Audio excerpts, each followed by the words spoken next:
You say you learned filmmaking from the other side of the camera? Yes. Well, as an actor.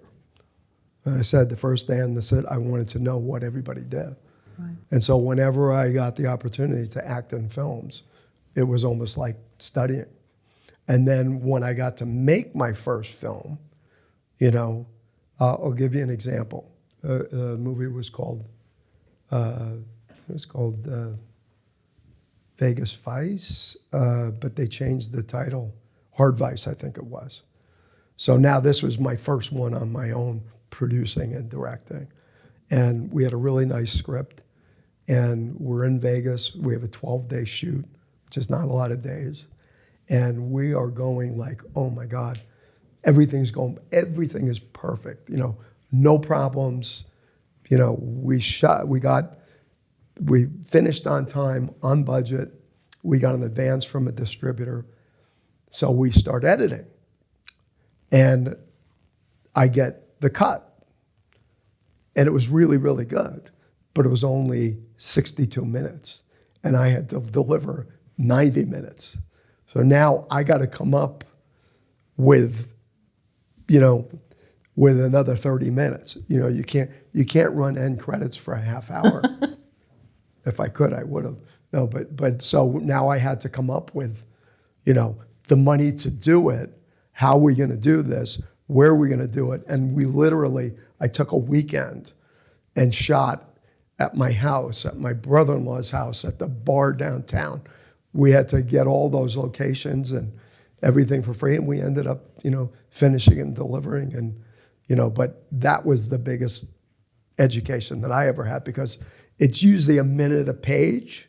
But if your print's a little bigger and becomes 3/4, you know, and it's more like, you know, 45 seconds a page, that makes a big difference in the end product. So I learned that the hard way. Yeah. And this was in Englewood, New Jersey? No, we were in California by then. Oh, I see. Okay. Yeah, this is one of my first directing and producing on my own, where I put the money together, got an advance from a distributor, and we piecemealed it together. But you know, we didn't find out till later. But you do, you know, it's like, I'll give you an example. It was called Da Vinci's War. We needed a church, and no church would let us do the movie for whatever reason. And we needed a bell tower.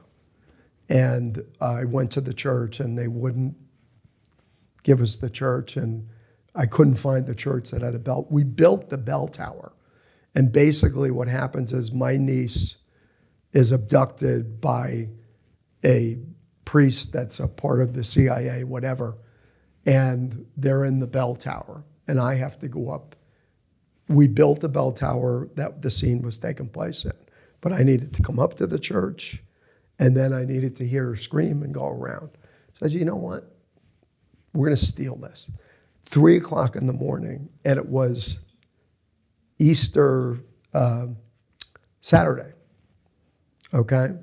So I brought a small crew, and I was the star of it. So I said, all right, because this is what we're going to do.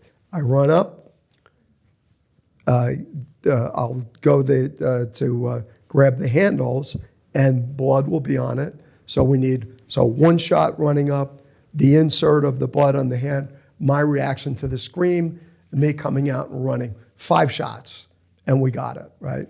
So 3 o'clock in the morning, we run there, get the camera set up, put the blood on the doors, do the whole scene, run it, boom, we're out of there like in 45 minutes to an hour.